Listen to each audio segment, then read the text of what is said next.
Maintenant, parlons de COVID-19 et d'économie, notamment d'économie agricole. Lors de notre entretien d'hier avec Yves Perron, le député de la circonscription fédérale de Berthier-Masquinongé et porte-parole du Bloc québécois en matière d'agriculture, agroalimentaire et gestion de l'offre, nous avons aussi discuté de l'aide à apporter aux agriculteurs pour les aider à sortir de la crise du COVID-19 et de l'importance d'Internet haute vitesse comme service essentiel. Alors, voici la suite de notre entretien où nous abordons ces deux sujets avec le député Perron. Revenons à l'agriculture. Là, oui, il faut aider nos agriculteurs à traverser la crise, mais peut-être que c'est aussi une occasion de mieux cibler notre aide afin d'aider des filières de production le plus respectueuses de l'environnement, de moins aider celles qui produisent beaucoup de pollution pour viser l'exportation. Prenons par exemple l'élevage à grande échelle de porcs qui produit des quantités astronomiques de lisier pour envoyer des porcs en Chine. A-t-on vraiment besoin de produire énormément de porcs qui se consomment au pays, énormément plus de porc qui se consomme au pays, de voir les sols saturés d'une telle fertilisation là, dans certains coins du Québec? Bien, il y a plusieurs aspects dans votre question, là, hein. C'est clair que l'exportation, on va en faire encore. Je l'ai dit en début d'entrevue, il ne faut pas non plus tomber dans l'extrémisme et de dire, OK, on va vivre en autarcie maintenant, puis on va cultiver nos légumes sur nos terrains, là. Il y a comme un entre-deux qui peut avoir du bon sens. Et notre production, il y a des choses dans lesquelles on est beaucoup plus efficace, entre autres dans la production porcine, je pense qu'on est bon. Par contre, est-ce qu'il y a des améliorations à avoir au niveau du lisier puis tout ça? Certainement. L'idée, puis ça, je défends beaucoup comme porte-parole en agriculture agroalimentaire, c'est que c'est des choix de société qu'on va faire. Et ces choix de société-là doivent être supportés par l'entièreté de la société, et non pas seulement par les producteurs. Souvent, dans le discours environnementaliste, puis je la comprends, la logique, là, on va souvent dire, ben, les méchants agriculteurs ils polluent les cours d'eau, puis ainsi de suite, alors que ces gens-là vivent de la terre. Et s'il y a des gens qui veulent en prendre soin, c'est bien eux. À un moment donné, il y a des contraintes, il y a des produits qui sont approuvés, d'autres qui ne le sont pas. Fait que c'est tout là, dans la recherche et développement aussi. Donc, avant de dire demain matin, on enlève tel produit, il faut analyser ce sera quoi l'impact, mais il faut aussi trouver par quoi on va le remplacer ou par quelle technique on va le remplacer. Quand on enlève une superficie cultivable sur le bord d'une bande riveraine, par exemple, c'est quelque chose avec quoi je suis tout à fait d'accord. Il y a la notion comment je me souviens plus du terme exact, l'espace minimum vital pour un cours d'eau, qu'on ne devrait plus toucher là, dans nos nouveaux développements avec les dernières inondations. On commence à comprendre ça. C'est très bien, sauf que si on enlève des superficies agricoles, c'est la société qui choisit de le faire. Il faut à quelque part venir soutenir nos producteurs parce qu'au bout de la ligne, quand on va manger, puis ça, c'est la question qu'il faut se poser aussi, les consommateurs en général, quand ils vont aller à l'épicerie, est-ce qu'ils vont prendre de la tomate qui a une petite tache noire dessus ou bien ils vont prendre de la belle rouge toute polie sur le côté?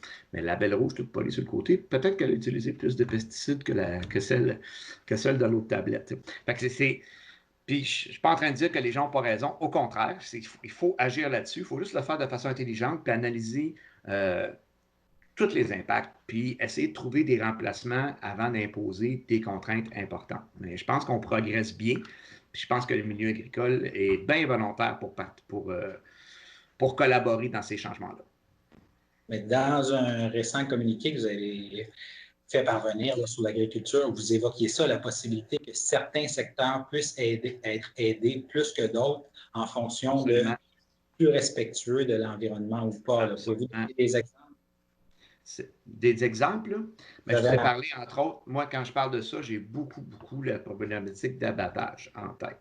Actuellement, il y a une nouvelle réglementation qui est entrée en vigueur cette année au Canada au niveau du transport animal, pour le bien-être animal. Tout le monde est pour ça.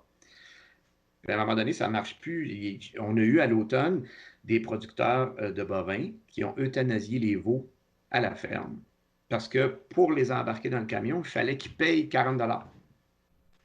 C'est un non-sens. Alors, il faut calculer les impacts. Et ça, entre autres, ça en est un aspect. Est-ce qu'on ne devrait pas se développer un réseau d'abattoirs de proximité? Évidemment, là, il rentre tout l'enjeu des champs de compétences. Vous savez que comme bloquiste indépendantiste, on essaie de faire attention à ça. Donc, mais on peut collaborer, par contre, avec Québec là-dessus. Donc, développer des abattoirs de proximité. Puis en même temps, quand c'est des abattoirs qui sont avec des permis fédéraux, c'est un peu technique là, pour la population générale, mais il faut savoir qu'il il y a plusieurs catégories de lieux pour abattre des animaux. Et quand c'est pour exportation interprovinciale ou à l'étranger, ça prend un permis fédéral. Mais quand il y a un permis fédéral, il y a des frais extrêmement élevés qui vont venir, entre autres, pour l'inspection. Bon, est-ce que l'État, par exemple, je lance ça comme ça, là, est-ce que l'État ne pourrait pas absorber ces coûts-là? C'est de ça que je parle quand je parle d'un soutien à long terme. Comme les routes que tout le monde utilise, dans le fond, sont défrayées par l'État, ce n'est pas l'utilisateur payeur. Mais est-ce qu'on n'a pas un certain nombre de services essentiels qu'on ne devrait pas soutenir? On peut penser à la production de serre aussi au Québec. Hein, des fruits et légumes, on importe ça à pelleter de la Californie. Mais on pourrait en produire beaucoup plus. On a plein d'énergie hydroélectrique qui n'est pas utilisée présentement dans nos surplus, qu'on essaie de vendre à l'extérieur.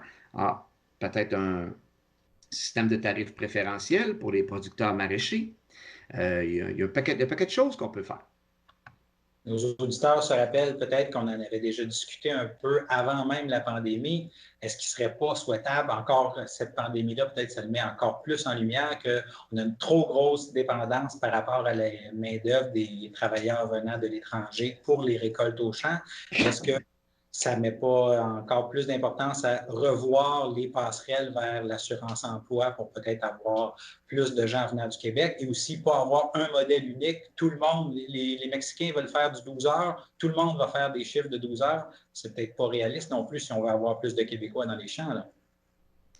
Et ça, c'est une question très complexe que vous soulevez parce que d'expérience, effectivement, cette main-d'œuvre-là est devenue essentielle. Vous savez que c'est 16 000 travailleurs qui rentrent au Québec à chaque été, hein, dans des conditions de travail qui ne sont pas nécessairement les plus faciles.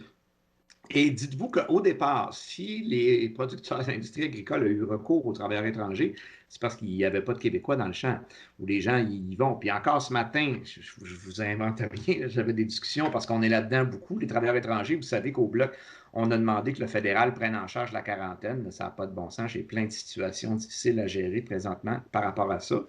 Et les producteurs me disaient, ben oui, mais moi, quand j'en veux, j'en engage des Québécois, ils viennent, ils t'offrent une journée, 2 jours, puis ils s'en vont. Puis je dis pas que c'est ça pour tout le monde, puis je veux pas que ça tombe dans la démagogie, mais je veux juste vous dire que c'est pas noir ou blanc, là. Il y a beaucoup de gris là-dedans. Puis quand on pense, on peut voir ça plus globalement aussi.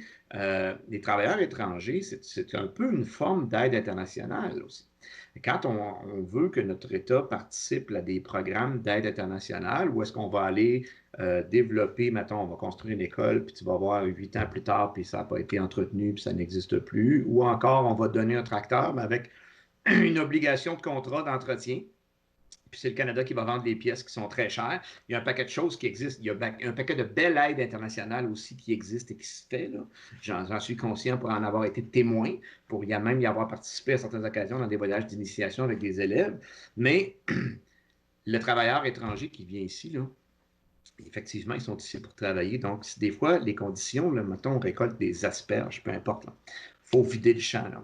Et c'est difficile au niveau des heures. Donc, il faut que les gens acceptent aussi que ce soit des heures irrégulières parce que la production l'exige.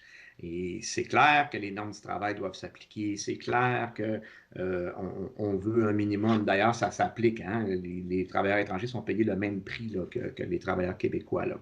Mais ce n'est pas des emplois qui sont super rémunérateurs. Donc, peut-être encore un autre exemple où on aurait peut-être besoin d'un soutien de façon plus permanente, puis là, qui inciterait les gens à aller travailler davantage.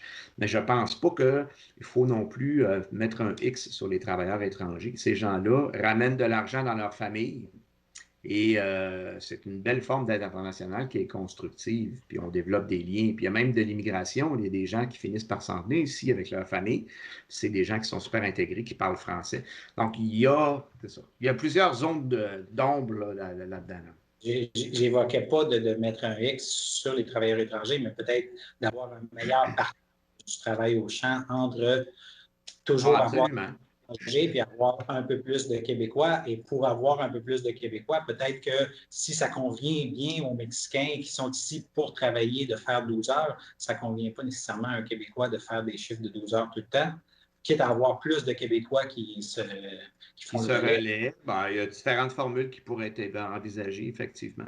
effectivement. Fait que cette année, ça va être vraiment l'année des expérimentations, hein, parce que là, le gouvernement du Québec a lancé une mesure de soutien. Moi, je milite au niveau fédéral pour que le gouvernement du Canada fasse sa part là-dedans.